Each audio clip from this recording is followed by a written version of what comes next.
everybody. This is Monica Larner with another episode of our Italian wine series. And I am very excited today to have Luca Sanjust, who will be connecting from Tuscany, from his Petrolo estate, which is not too far away from Arezzo. There is a lot to say. First of all, congratulations to Luca, because he is one of our top 100 discoveries of the year. And in fact, that is the reason I was holding off to invite him to join us, because I wanted to get him just as the news was breaking because of our discovery list. I see a lot of people are connecting or coming on. Let me just look for Luca here. He has to follow me. And he has to follow the live, and once I see him, I can invite him. But a lot of people are online, so let me just see if I can find Luca. Anyway, thank you everyone for coming to join us. Let's see. I see. Oh my God, where's Luca? Dove sei, Luca? Eccolo. Send request. We have Luca connecting with us shortly, and as I said, I'm very excited today. There he is. No. He's got the cork dork hat on. The wine dork. Can you hear it? All along the watchtower. Yes. This is Petrolo hymn. It's a Petrolo rave. Rock and wine. Rock and wine all the way. You can see a little bit of the Jimi Hendrix feeling right there. Luca, hello. Good afternoon. Hello, how are you? How are you? A little drunk, but I'm okay. Good. Yes, I know, because for me, it's like coffee time. And for you, I know you had a big lunch today with Carlo Ferini, so I'm sure that you only had coffee as well during the whole lunch. With that. We drank mostly champagne, because Montalcino is wonderful to drink champagne. Exactly. Most people in Montalcino do drink champagne. No, in Tuscany, everywhere. Especially now that they have their new releases coming up. Everybody has their new releases, so I'm sure that they're very happy, They sell their wines, but they drink champagne, so it's okay. Exactly. So listen, Luca, hello. My God, look at this, even psychedelic. You look great. Thank you. You too. So for everyone watching, this is Luca's normal hairdo, but the picture we used to make the little promotion was of a very special moment when we risked our lives to climb on the top of Luca's tower in an electrical storm, and then we ran down very quickly, thinking we might die. My hair usually are like that photo, because my hair are very important. Vines are connected to the soil with roots, and my hair are connected to the sky with God. So wine is the image of nature. Men are the image of God, and so there is a lot of connection between wine and nature, and my hair and the roots of my wines. It's very important to be always connected to. I am a Platonist, so it's very important to be always connected with the sky. Connected, exactly, directly from your roots to your hair, basically. The whole symbolic cycle, right, between man and his nature and Mother Nature. Let's say Mother Nature, Atom Heart Mother. It's very important. And of course, the aspiration to touch the sky, right? So. Yeah. No, I mean not really. I mean, let's hope to wait a little bit. No, but it's very important that the thoughts, your mind, your image, your imagination fly up on the sky and get inspiration to your real life, to the life of every day, because making wine is something magic. It's a lot of work. You must be very lucky. You must be very lucky to be in a beautiful place, to have a wonderful, let's say, piece of land. We call it in Italy, like in a Latin way, to have a genius loci, which is, I think, more correct and more precise than terroir. If you are very lucky that your Genius Loci, it's something special, and you work very hard, and you know all the things, but there is always something magic in the transformation of wine, of grape into wine. There is always something alchemic, something that you really cannot 100% control. This is what I like about wine. It's always a surprise, also for me and the people who works with me, together with me, of course.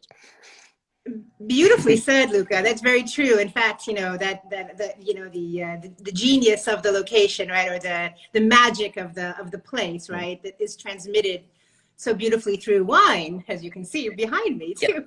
Yeah, so. Yeah, and you also are in a wine place. And how has been the harvest in California for you, in Sonoma? So the harvest was okay. It wasn't one of the best harvests. I think everything came pretty quickly because we had a huge heat spike towards the end of the summer, and then because of the fires, there was no light. So for like a week, it was cold and dark with no sunlight. Oh my God! And we actually saw that some of the ripening slowed down. And then as soon as the skies cleared up again, the heat came back. So it was difficult. And then we had to suddenly rush to harvest everything at once. So, but the fermentations went well, a little slow, but they went, everything. So we're happy that everything is done now. So it's good. I'm very happy. We are actually starting. We have a new amphora that we also bought from Italy. So we haven't actually started using it yet because we have to, it just came as we were in the middle of fermentation. So we have to do the treatments to get it ready. And so an Italian amphora. Yeah, of course, it's very, very important. You know that I love it. I love very much to work with amphora. It's an incredible, let's say, method to vinify. For me, it's incredibly beautiful, especially for Sangiovese, my experience. But we were very worried for you, for the fires, for so on. It's something that has really touched us inside very much. It's something that it's a nightmare. I know it was a nightmare, and we are really all. I think the producer everywhere in the world have prayed for you in California. That was very horrible. Yeah, it was awful. Very scary. It was terrible. Very scary, and it's not over yet because every year it's like a Russian roulette where the fires are going to start. Nobody knows, and it's only a matter of time, and then you feel it's going to get closer and closer. So anyway, somebody commented that the Tenuta di Viterbo people beautifully commented, Luca, are you interviewing me? Of course. Of course. Listen, I want to say hi to everybody. I see so many people jumped on. I see my friend Giuseppe is following us and so many other people. And of course, like every week, if anybody has any questions for Luca, please go ahead and ask them, and we'll try to get to all the questions. And as an introduction, I also wanted to ask if anybody wants to tell us where they are writing from, which country, so I can say hello to everybody. I'll try to write down all the countries that we see so I can say hello to everybody. And oh, Mexico! I already see Mexico. Wow! Hello. Que viva Mexico! Hello, viva Mexico! Viva Mexico! So now we have Australia. So we're gonna, because we always have such an international audience. India, it's really fantastic to see everybody. So there is somebody from Mercatale Valdarno, which is my village. I don't think so. Maybe, but you have a lot of people from from Australia right now. No, because in Mercatale I just got a message from Alessandro Mori. Say, io sono geloso perché stai intervistando Luca. No, man, I'm jealous because you're interviewing Luca. I know, he did already. No, we did an interview. No, we didn't do him yet. No. He's coming. Okay. Belgium and Puerto Rico. Hello, everybody. It's great to see you. Listen, so as we get started, Luca, you have to give us a little bit of background of your estate. Where are you? And a little bit of history as well. Okay. How many hours we have? We have 1 hour. Okay. I'm calling. Panza Napoli. Petrolo.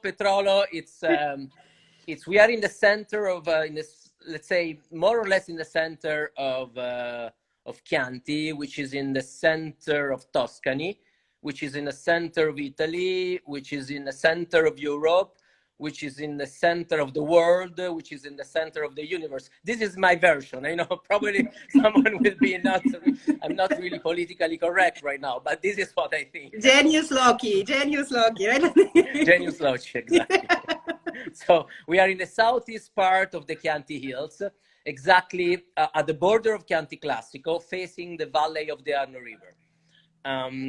Exactly between Florence, Arezzo, and Siena, in the middle of this triangle. And the Tower of Galatrona, which is the connection, you know the place, you remember, which is the connection, it's a big radar of Petrolo connected to the stars, and that place has been very important in all the military map, is a sort of point of reference, because it's really in the middle between Florence, Siena, and Arezzo. So it's a geographical, let's say, point in the middle of this triangle. And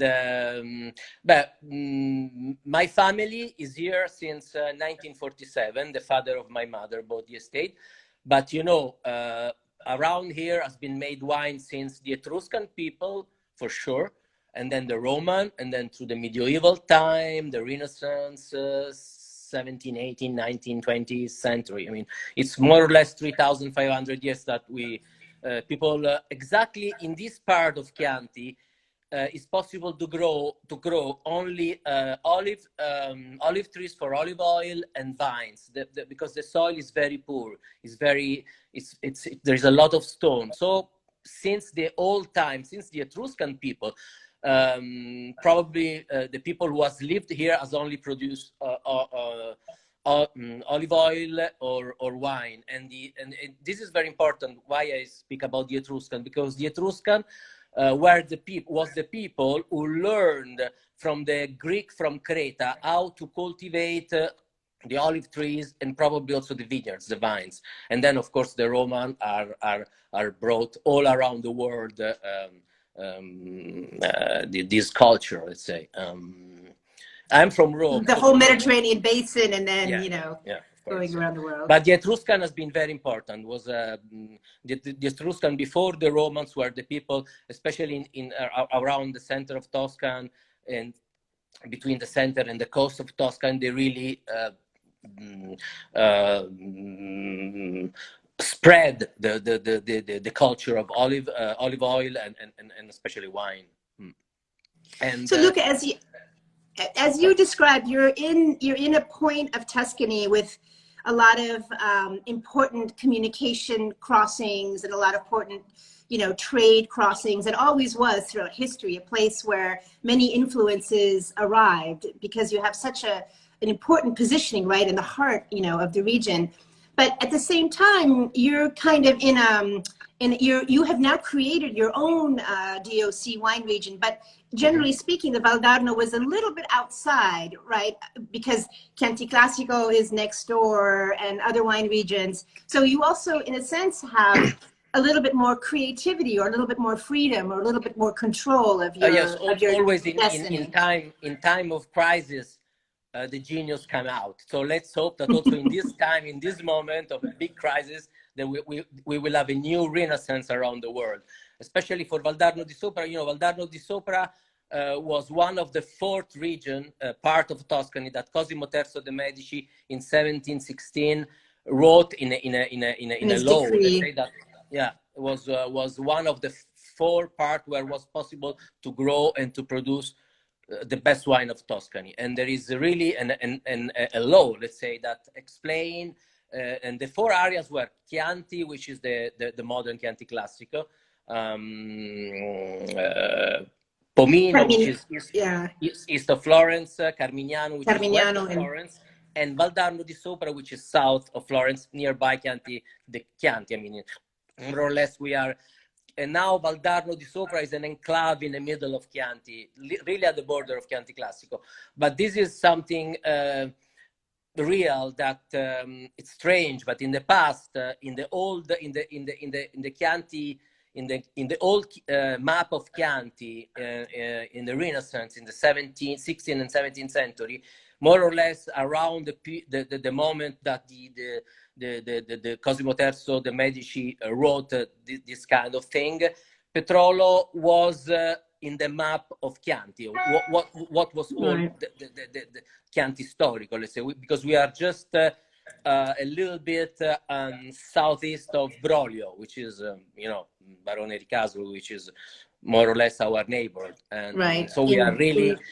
In Gaiole, in Chianti. In Gaiole, yes. We are just at the border between Gaiole and Castelnuovo Berendenga, but south, just in Comune di Buscine, which is just after the border of Chianti Classico between Gaiole and Castelnuovo Berendenga. But our Galatrona, the Tower of Galatrona, our vineyards, our soil, it's typical soil of this part of the southeast part of the center of Chianti, let's say.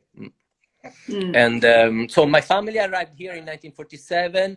My grandfather started to make a Chianti, a normal Chianti, a simple Chianti, but was simple but good. Was made was called Chianti Putto at that time, before the division of the different areas of Chianti, Chianti Colli Aretini, Chianti Colli Senesi, Chianti Colli Fiorentini, Chianti Classico, blah blah blah. And my mother was she was the genius. Really a genius logic, genius. She really had in his mind that Petrolo could do something better than a simple Chianti. When my grandfather died, my mother decided to, let's say, buy the property from the rest of the family, and decided to change the kind of wine we used to produce. My grandfather used to produce. And so Torione was made in 1988 by my mother. Then I arrived at the beginning of the 90s, and together she convinced me to change my life, to come here with my family, with my wife and children. And my wife moved here from Rome, so at the beginning was really something difficult to change from Rome to Mercatale Valdarno, right? And from Parioli. Exactly. And then with my mother, we focused the project of Galatrona, and the story started, the modern story of Petrolo, then Bogina, the crew of Sangiovese.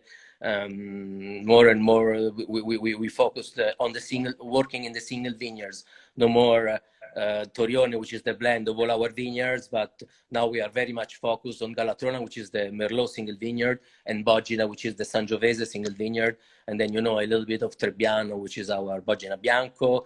And so the future of Petrolo is going to really focus on the single vineyards. I think very much. This is a big opinion. When Bogina let's say, was made in 2006, let's say I invent Bogina because I wanted to. Bogina was a wonderful vineyard planted by my grandfather in 1952, and since we have all the documents in Petrolo, they speak about the Bogina vineyards since the owner of the 17th and 18th century in Petrolo was Giorgio Perren, was a very famous agronomist and one of the director, has been for a while, for a period, of the Accademia dei Georgofili in Florence, which is a very important academy of scientists, of naturalists. And he used to live in Petrolo, and he wrote in the Giornale Agrario of 1834 a big, let's say, state of art of the viticulture in this part of Tuscany, especially in Petrolo, but in this part of Tuscany, and speaking very well about the Sangiovese that was produced in Vigna Bogina. This is why in 2006 I wanted to I take out from Torione a little part, the center of the Vigna Bogina, to make a single vineyard. And from 2006, then we started to make a little bit also in amphora and blah blah blah. But for me, it's very important. I think that the best, it's a big story. Sangiovese is a wonderful grape, and you can make Sangiovese, let's say, it's possible to make a great Sangiovese, a great wine of Sangiovese, something, you know, really, really great. When I say great, it's not good. From good to great, there is a big step. You can make a great Sangiovese only in Tuscany, but not only in the world, I mean, in the entire world, but not only in Tuscany, in few little part of Tuscany. In the center of Tuscany, let's say, and in the Montalcino area.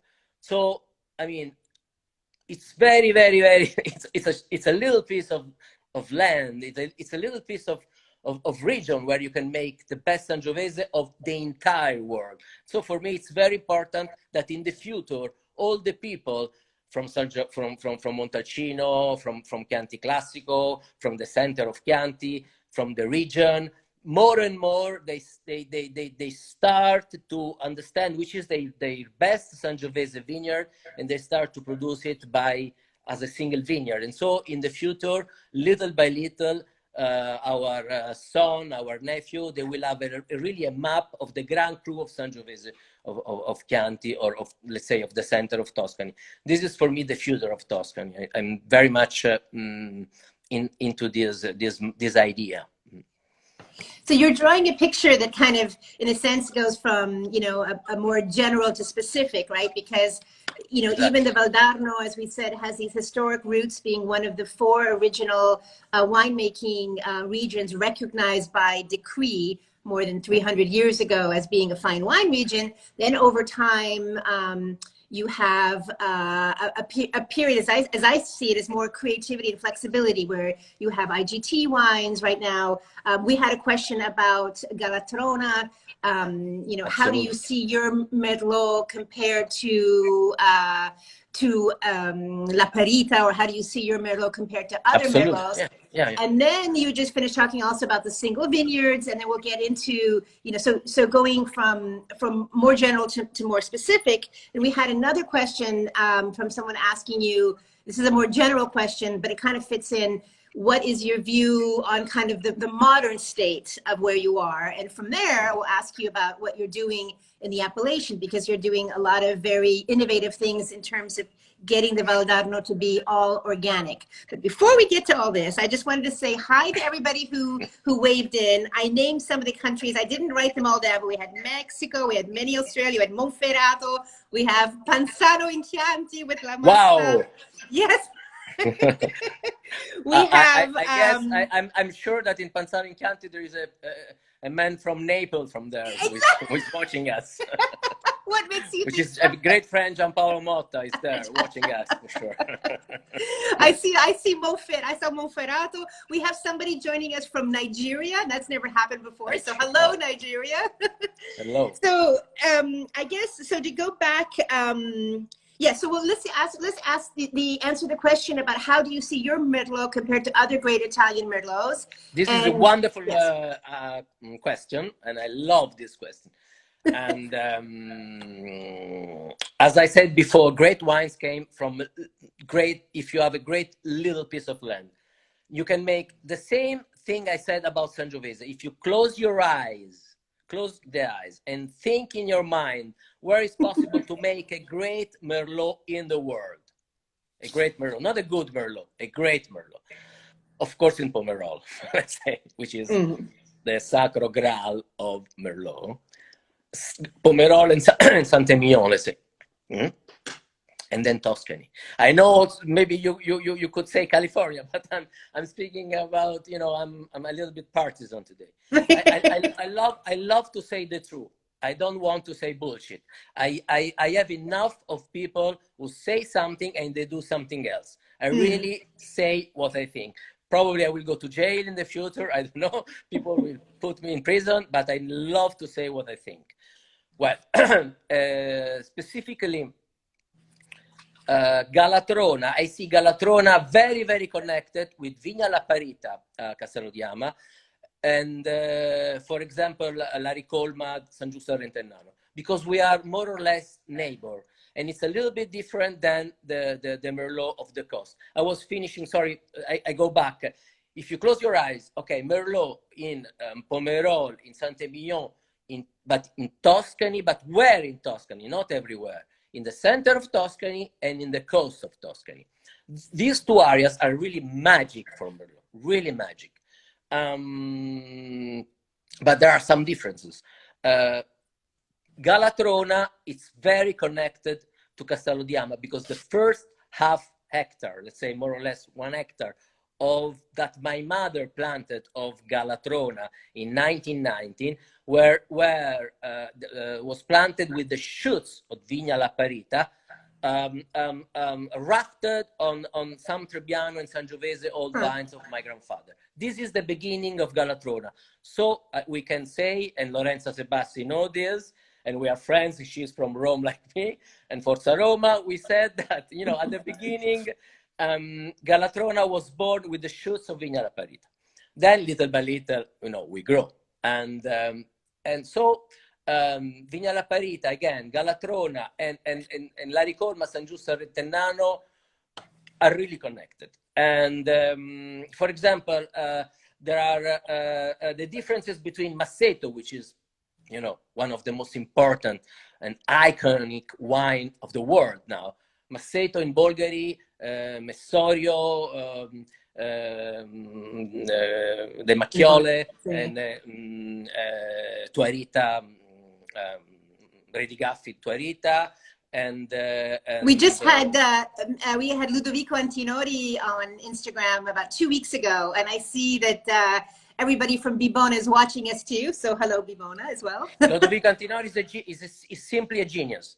Ludovico Antinori has made the wine, the modern wine in Tuscany, in Italy, and probably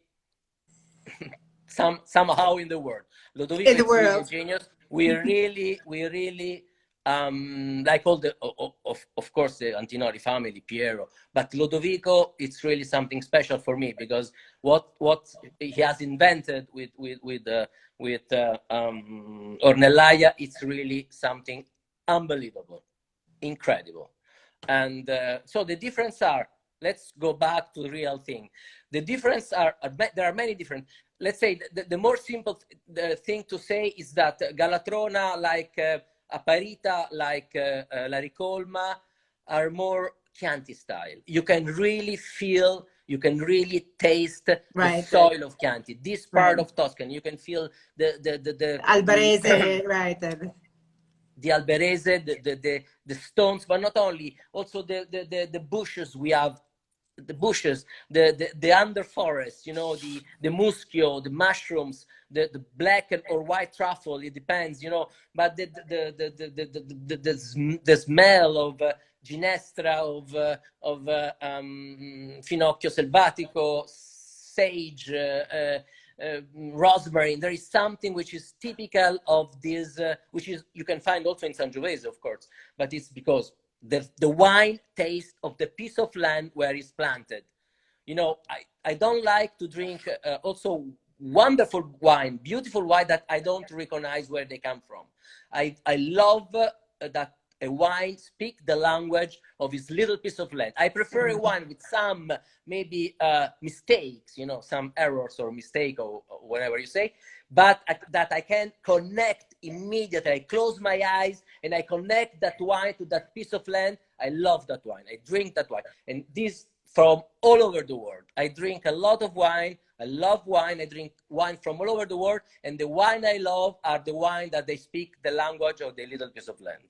This is very important. So there is these differences between, it's I don't want to explain you Masseto or Messorio or Redigaffi because, you know, there are more, the difference is probably they are more opulent.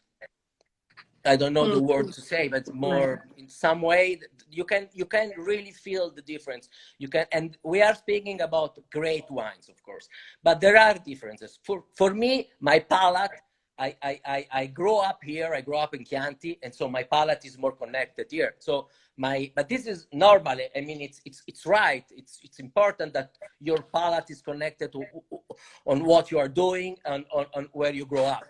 And I recognize more myself, my soul, my mind, my hands, my beautiful heart to the wine that came from this area than from other areas. That's it. I mean, so, Luca, Sorry. Mm-hmm. No. I just wanted to say, because we're getting so many people. So I want to say hi to Russia, again, Germany, the Ivory Coast, Valpolicella, Elba, Mercatale, Poland. Ale! Mercatale Valdarno.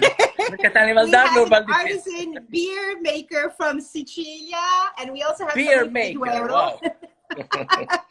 But there was Wow. another question. So when we talk about Merlot, Luca, how do you bridge the gap between your Merlot and the great Merlots of France, though, was the question. I was very lucky. I was very lucky many years ago, like 25 years ago, to be there, to be especially in Pomerol, thanks to James Sackling, that you know, it's a great friend of mine. And through James, I've met some of the best producers of the world, especially in Pomerol. I became friends with Denis Dupontou, which is not more no more with us anymore. Is anymore with us. That's something that break my heart really in an incredible way. He was a beautiful man, and not only a genius, but he was really a beautiful man. And through him, I've learned a lot of things. Speaking with him, looking him working, visiting his cellar many times, and I've learned. I don't know if I learned, but there is a sort of sympathy and empathy, something that goes my mind together with his mind, something that you cannot explain, because wine is not 2 + 2, it's 4. It's never like that. There is something again that you cannot explain. It's love. It's all a question of love. How much love you put in your piece of land, in how much love you put in your hands, in your mind. It's given back in beautiful wine. This is and Denis was something like that. So I was very lucky to be to meet him, to meet the Tiampon family, to meet Christian Moex when was at the head of Petrus. So I was enough lucky to drink incredibly beautiful wine that for me were my goal. And also speaking with them and with my eyes and with my hands, go and see and touch what was going on there. So this has been extremely important for me. And in the same way, in Italy, I was enough lucky that my mother was a great friend with the Antinori family, with especially Nicolò Incisa della Rocchetta, which has been a sort of mentor for us, and Sergio Manetti, and many people that have teach me a lot of things, because I didn't study enology or agronomy. I have a laurea in history of art. A degree in Renaissance art of Venetian painting of the Renaissance. And I studied when I was in university, history of art, philosophy, and history. And so in fact, anybody out there, follow Luca's Instagram page. It's really fantastic because you get wine, art. It's a beautiful mix of love, as you say. And so I've learned a lot of things with my hands and with my eyes, looking and hearing and working together with the great people I've met in my life. Starting with Julio Gambelli, that everybody I think know who was Julio Gambelli, who was a great friend of my grandfather and my uncle. They used to go hunting with my uncle, the brother of my mother, and my grandfather, and so this is why also if Petrolo at that time was a very simple estate, making simple wine, Gambelli put for friendship, let's say, started to work with us, and he has I have learned a lot of with him since he was too old, and we started to work with Carlo Ferrini, which is another great friend, not only someone that we work together, but it's a really a great friend for me, and so I've learned a lot from the people who was working with me, and I work and I've learned everybody every day, every hour, every minute. I'm learning things from the people who work for me, since or was worked for me, like the old farmers of my grandfather and and the team we have now, Simone Cuccoli, which is the enologist, which is a great young enologist, and Carlo Nesterini, which is our agronomist. And so we are a team. We are always together, always, and to get to. For example, today we were all together to visiting Carlo in Giodo, and we have. You saw his new winery, no? Because he's finished with the. Yeah. We have a very old winery. We have a sort of Burgundy style winery, but right. I love to go around and see new wineries so I can dream. But I'm very happy to go back home and see my old walls and my old cellar. So just to set the stage, Luca's property consists of a beautiful villa, and then from that villa, the grounds continue, and the winery then kind of goes, there's an underground part, and then the office is on top, and then the vineyards are kind of like a crest on the hill that kind of ranges behind the villa and where the winery is, and they kind of ascend up to the Galatrona Tower, which is the highest point of the property, and part of the property Cape Canaveral. Beautiful tower. It's called Cape Canaveral. Cape Canaveral is there, where because of the rocket launches, right? Of course, where we ship our ideas through the sky to see Platone. What do you think, Platone? Directly to Platone. To see the light. To see Iperuranio, sorry. So this it's a fortified tower that you can see from everywhere. It's quite impressive. And as we were saying at the beginning, I mean, I've gone up there to climb up on top of the tower a few times, and every time something something terrifying has happened. The first time I went up with Luca, and we were there during an electrical storm, and as we stood there on this tower that was, completely open to the sky, into the forces of nature, suddenly you could feel this electric charge, and all of our hair just stood up because the sky turned yellow, and we were just this close to getting zapped into oblivion.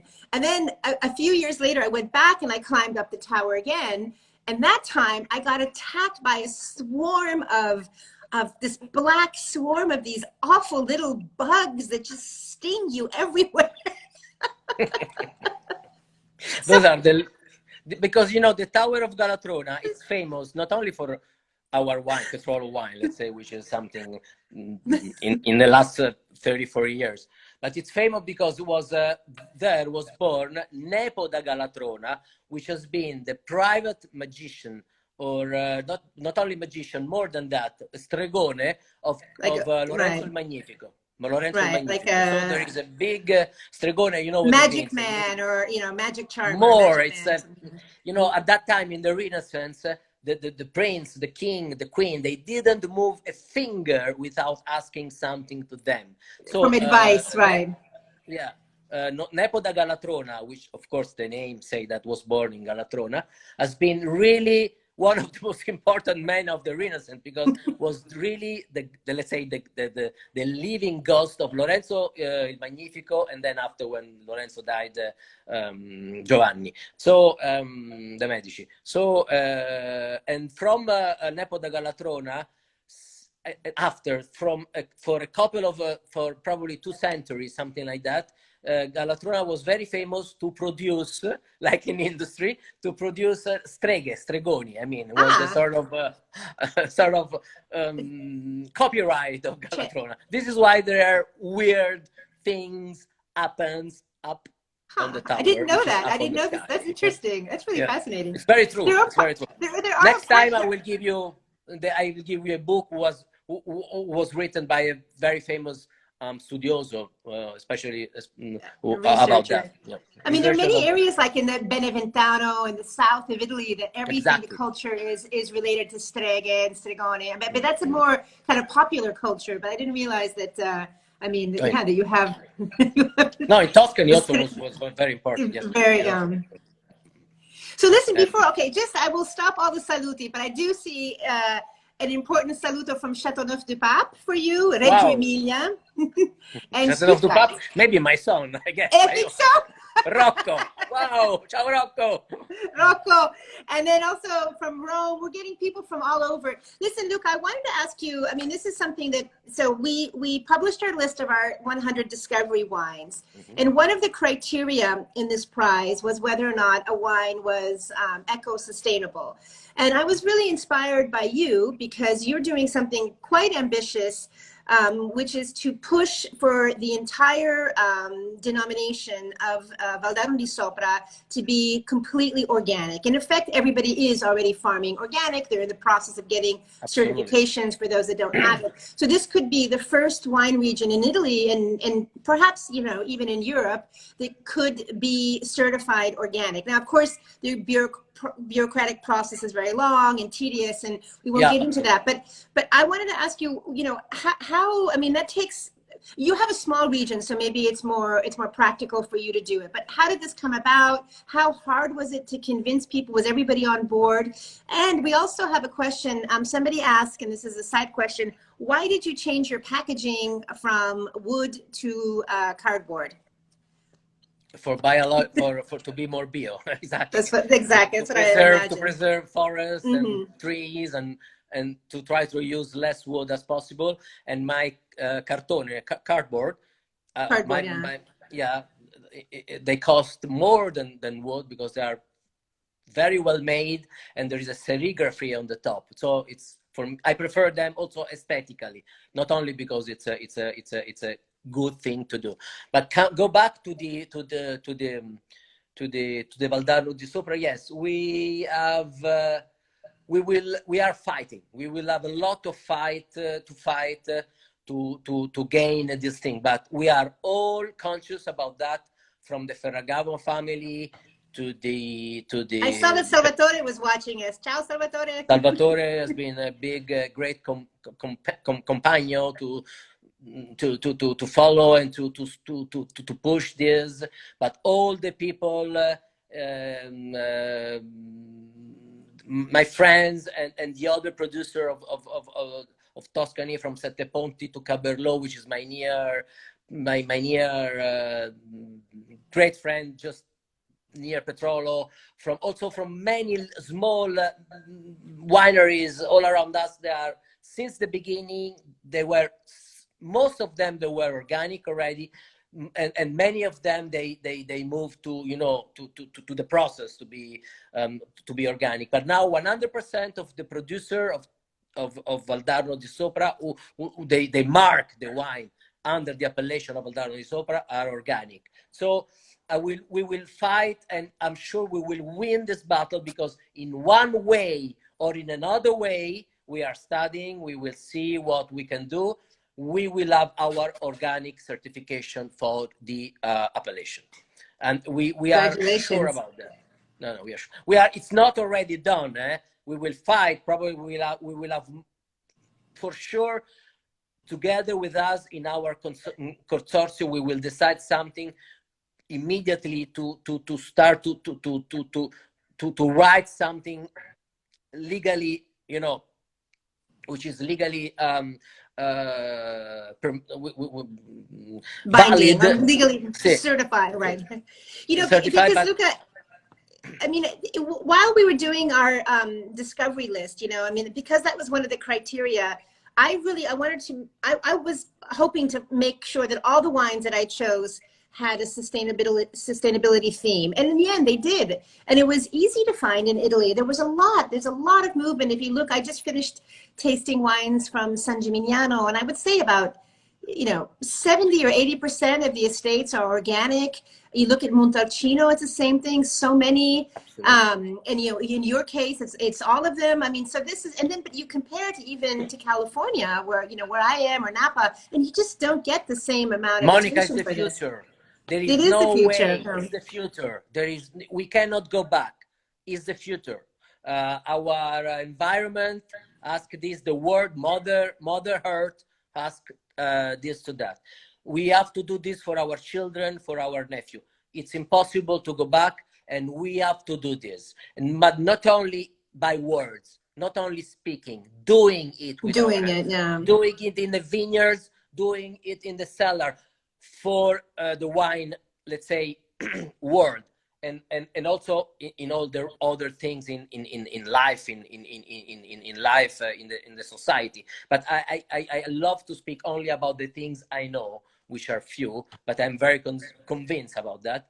In the wine world, I don't like to use the industry, because in Italy, industry for me has a bad Yes. meaning. I'm sorry to say that, but it's like Yeah. that. For So me, in the English it's future. different, but in Italian it's more, Yeah, it's I know. industrial. Industrial, Yeah. industrial. Yeah, that would be the word. And the big difference in Italy will be the big battle in the future. If you want to say the true, my true, it will be between the small artisanal property wineries that maybe they can make good or bad wine, doesn't matter, but they fight every day for working in their little piece of land, and the big industry who will produce millions of bottles, who will make a standard wine. All right, this will be the big difference in the future, not between bad or good wine. The big difference, it will be between the small artisanal producer that they put their heart, the beautiful heart and the beautiful hands in that, and the big industry that probably will make a good wine, but it will be a standard wine. And it's right, there is space for both of them. There is space for both of us, but I cannot stand anymore the people that say something and do something else. I cannot stand that the people say I'm a smaller artisanal organic producer, and they make millions of bottles, and this is not right. Say the truth. Say I produce millions of bottles, but I'm good, and this is okay. And we will never produce millions of bottles, little estate like Petrolo, and we will never have the economy of them. And they are lucky, good for them, but we cannot mix. We are not the same. It's not the same sport, but it's not the same game. It's not only the same game. It's not even the same sport. There are two totally different things. You know, at the very beginning of this chat, somebody asked, the question was, what do you think of the new world of wine? Which seems like a very general question, but you just answered it perfectly, because in effect, we already see that, right? The artisanal producer and the more industrial producer, and, you know, and they're two culturally different entities, and with different needs and different, you know, exactly, inspirations. Yeah, which is both correct, but different, and it's both of them are right, but we must be honest, and we have to say the truth. You know, beauty is truth, and truth is beautiful. Someone used to say that, a wonderful poet at the beginning of the 19th century, John Keats, which is, I am romantic, but I also am a revolutionary romantic man. And the Saint-Just was one of the, you know, very important men in the French Revolution, Louis Antoine de Saint-Just. So there is something. So it's in your DNA, you know. Listen, Luca, you have a super fan, somebody who keeps writing all these strange comments that I can't read, but it's just going on and on and on. Somebody keeps like writing weird comments. Whatever makes you happy. Anyway, so we talked a little bit about the wines. We talked about your territory. We talked about you know, the plans to make Val d'Arno Sopra completely organic. And another question that I often get when I do these chats, and I'll ask you, is about climate change. Are you seeing changes from climate change in your area? Are you seeing effects? Absolutely yes. Absolutely yes. Petrolo is little by little starting to have the condition of Montalcino. 50 years ago was different. So little by little we are warmer a little bit. So we are going through more or less this kind of climatic condition. And then when I arrived in the 70s and 80s, also in the beginning of the 90s, there were much more cold harvest, cold summer in the last 20 years, which has been good for me. I'm sorry to say, I'm not Trampiano, of course. I truly believe that there are climate changing in the world. So, by the way, congratulations for your wonderful decision in your wonderful country. I'm very happy, but I'm very happy. Let's just hope this. Of course will happen. Of course will happen. I know, but what can happen before that is my fear. But, you know, I mean, we started this year off with the threat of wine tariffs, and then, you know, and a lot of, you know, all this kind of animosity now because of coronavirus and not being able to travel, and everybody's away from each other. So we need like a spiritual coming together, you know, and start to see the world again and get out of our bubbles. I mean, it's becoming heavy, pesante. This can't go on enough. No, we are living a terrible moment. But again, as in history happened, I'm sure during a crisis, during a so difficult moment like that, mankind, people, women and men, they will go out. We will. Sooner we will be out of this nightmare, and we will build something different. It will be much better. It will be much better. We will have. You're an optimist. Absolutely. Like happened after that. You can imagine people made children under the bombs in the Second World War. You know what was happening in Europe was something incredible. And I'm sure that after this moment, we will go. We will see. We will thank to the young people, not me and you. Probably you are younger than me, but my generation probably did something wrong. We did something in a political way. We didn't really change things. We dream. I'm a dreamer. Unfortunately, I am a little bit too much a dreamer. I didn't really did what I was dreaming when I was 20 in terms of political and society. But our children, for sure, they will do it, for sure. And thanks to them, we will have a better world. Thanks to them, we will have a wonderful future. I hope so. And, you know, and this is what we need. I guess we needed this bit of the proverbial kick in the butt to remind ourselves, you know, how much we do have to change and how important it is, you know, steps like you're taking to not just think of one, you know, one estate becoming organic, but really making that message transfer across the entire territory and to bigger, you know, to bigger aspirations. So, and it's not easy, of course. It's hard. Yeah. No, it's not easy. But for bureaucracy, for the people who are. Well, that'll change, hopefully. Yeah. That'll have to change. I hope their mind will change. They will. Those people will change because new one they will arrive, and also their mind, of course, will. And the mind of the new people, it will be different, very much different, and I'm sure about that. And so listen, I mean. Luca, we only have a few minutes left, but I just wanted to make sure that we touched on all of your on all of your wines, because we talked a little bit. Of course, we talked about Galatrona, which is the Merlot, and then why don't you describe briefly? You talked about the Trebbiano and the different Bogina, the Bogina wines. The Bogina, exactly. The Bogina, it's a project that we really love.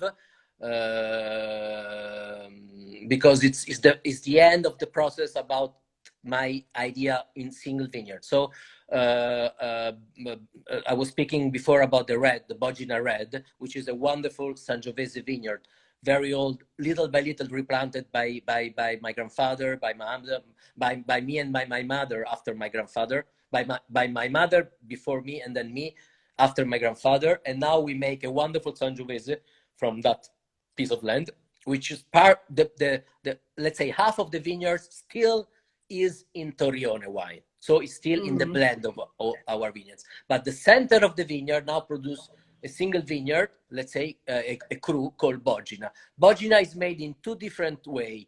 Bogina Amphora, Bogina A, which means Bogina Amphora. It's entirely fermented and aged in clay terracotta, but it's amphore, not coccio pesto, not right. But it's orcio. It's orcio. It's really, it's amphora, which are very porous, like the old amphora in the past. But you're using only Tuscan clay amphora. Yeah, the real honestly, the first two amphorae I bought through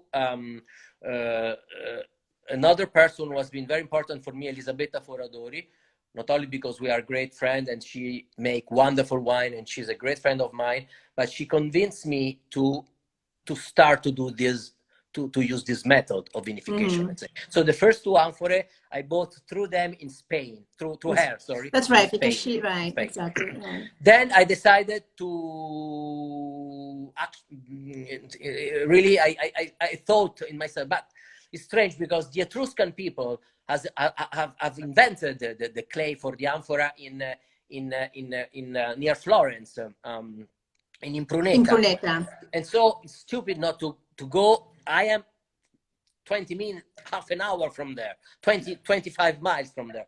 Why don't you buy them there? And so I started, after the first year, I started to buy all my amphorae in Impruneta through two different producers in Impruneta. Yeah. And by the way, one is also a great friend, which is the Manetti family, which is not only they produce great wine, but also they're making beautiful amphora. Yeah, beautiful amphora. And so we started the project. No, more and more, year after year, we buy more or less every year. We buy 1 or 2 new amphorae, and now we have around 12 500-liter amphorae. And that more or less now because we know after the fruit, the grape, the berries, they stay the wine stays on the skin for more than 6 months. 6 months. Let's say from the end of September, beginning of October when we harvest, until beginning of May, middle of May. So it's a lot of time. Really close with their like a tank, like a. But what has the amphora given you, do you think, to your wines? What has it added? The amphora are very porous. If you know the word, is correct in English. Porous, yeah. So there is a lot of passage of oxygen between the wine and the atmosphere around. Let's say so more than in a barrique, in a new barrique, there is more passage of oxygen in an amphora that there is in a 200 and whatever liters of a new barrique. So this and the amphora is 500 liters, so it's like a puncheon or a tonneau. It's a double of a barrique, let's say. A double of a barrique. Yeah. And so this process give to oxygen to wine. It's a micro oxygenation, natural micro oxygenation, and during the process, and you don't have to add anything. We don't add sulfites, for example. We don't add anything. We leave the amphora like that, closed for all the process. And it's 10 years that now we are doing this, and it's something really magic. Because when we open, when we decide to svinare, to take away the skin and to put back the juice until the next September, because the process is 1 year through, and then we take away the wine and we wait to bottle it because we need the amphora for the new harvest.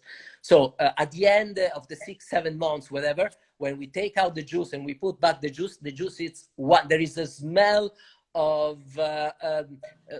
wild strawberries, wild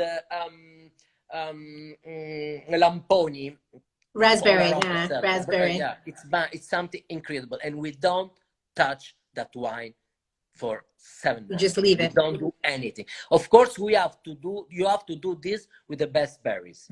The most important thing, where you make the wine, ? Not in the cellar, in the vineyards. In the vineyard, 80%. Right. In the vineyard, 80%. Sometimes we forget this. Right. Amphora, you can only screw it up in the winery. You can only mess it up.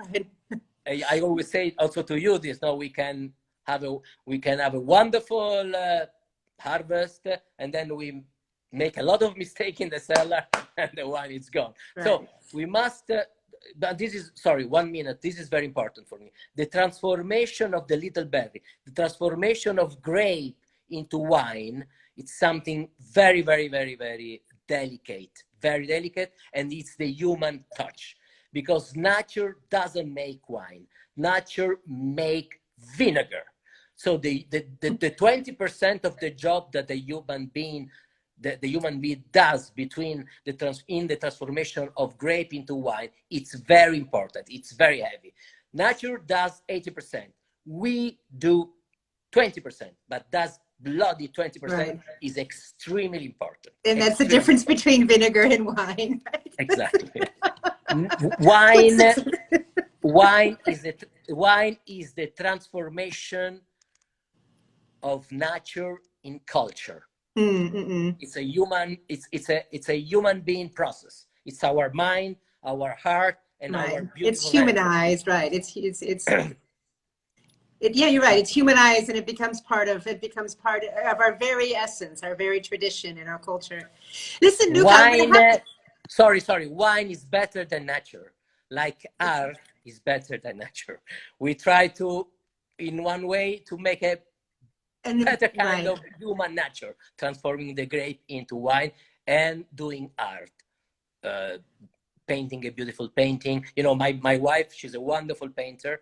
She's probably one of the best painter of her generation, and I love art, you know that.